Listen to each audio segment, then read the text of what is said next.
آزادی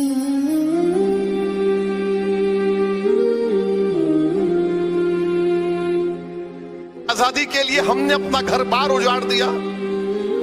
جس وطن کی انگریزوں کے خلاف جہاد کا فتویٰ ہمارے علماء کرام نے دیا, سن 1857 کی جنگ آزادی, 57 کی جنگ آزادی کا فتویٰ ہم نے دیا تھا اس دن کے لیے کہ اقتدار کی کرسیوں کے لیے تو ہماری شریعت میں مداخلت کرو گے. علامہ فضل خیر آبادی نے اپنی جان کی عظیم قربانی دے دی تھی. علامہ فضل خیر آبادی نے, لوگوں نے کہا کہ علامہ فضل خیر آبادی رحمت اللہ علیہ انگریزوں کو معافی نامہ لکھ کے دے دو, آپ کو رہا کر دیا جائے گا. علامہ فضل خیر آبادی نے کہا کہ نہیں لکھ کے دوں گا.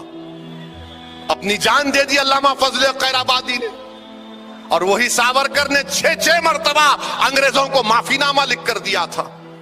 یہ کیا حقیقت نہیں ہے؟ ہم نے ریشمی رومال کی تحریک کیوں شروع کی تھی؟ اس لیے شروع کی تھی کہ جب ملک آزاد ہو جائے گا آپ مجھ سے میری شناخت چھین لیں گے, میری شناخت چھین لیں گے آپ.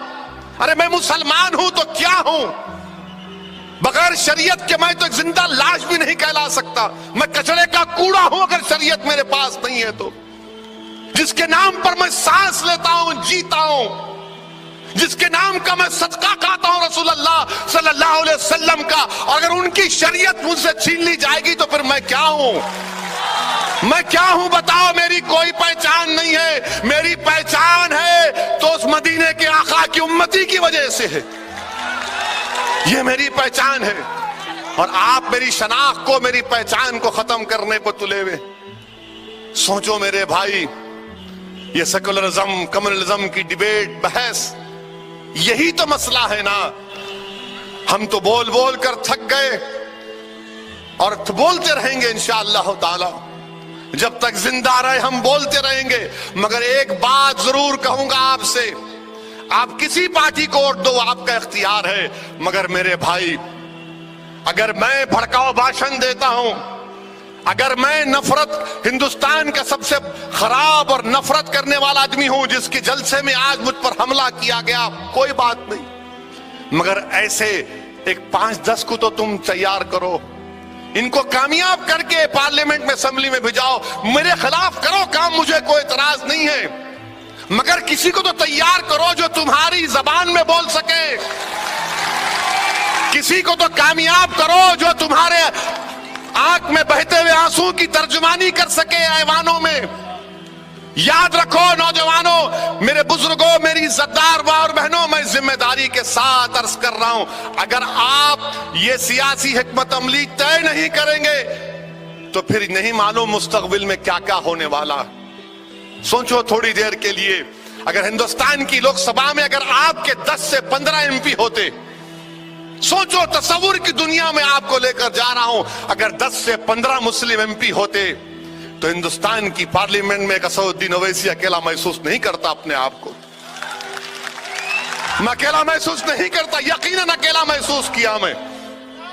سنو بھائی, سنو, نعرے بعد میں سنو, کیوں اکیلا محسوس کیا میں؟ سب کے پاس جا کر سمجھا رہا تھا, ہر ایک کے پاس گیا, اور خدا کی قسم مجھے زندگی میں کبھی اتنا اکیلا پن محسوس نہیں ہوا. میں نے اپنے ہاتھوں سے اپنی باپ کہ جسم کو خبر میں اتارا, اس وقت بھی اکیلا پن محسوس نہیں ہوا جب میں اپنی آنکھوں کے سامنے دیکھ رہا تھا کہ میری شریعت میں مداخلت کی جا رہی. میں بے بس تھا, اکیلا دیکھ رہا تھا, ایسا دکھ رہا تھا کہ دوبارہ 6 دسمبر میرے آنکھوں کے سامنے نظر آ رہی تھی کہ کس طرح سے تم نے میرے مسجد کے اینٹوں کو نکالا تھا. اس طرح کا ایک منظر پیش ہو رہا تھا کہ اس لیے ہم کو آپ دکھانا چاہ رہے ہیں کہ ہم زندہ نہیں رہ سکتے, کہ ہم اپنی شریعت پہ چل نہیں سکتے, اس لیے ہم کو آپ اکیلا کرنا چاہ رہے ہیں, پیچھا کرنا چاہ رہے ہیں. ہندوستان کی لوک سبھا میں جو لوگ تمام سیکولر پارٹیاں, ٹھیک ہے میں بھڑکاؤ بھاشن دیتا ہوں, میں سب سے خراب آدمی ہوں, ہندوستان کے اگر 100 کروڑ آبادی کا سب سے بدنصیب آدمی ہے تو ویسے یہ ٹھیک ہے, مگر یہ تو بتاؤ کہ 540 کے ایوان میں صرف 4% مسلم MP کیوں جیت کے آتے؟ سوچو بھائی, یہ آپ کے لیے کہہ رہا ہوں, مجھے شکوا گلا آپ سے ہے, ان لوگوں سے نہیں ہے مجھے, کیونکہ آپ کو طے کرنا ہے آج. مگر ہندوستان کا ایک بڑا طبقہ, میری اس بات کو یاد رکھو آپ, اب ہندوتوا آئیڈیالوجی کی طرف مڑ چکا ہے. یہ ضروری ہے کہ آپ ایک سیاسی حکمت عملی طے کرو.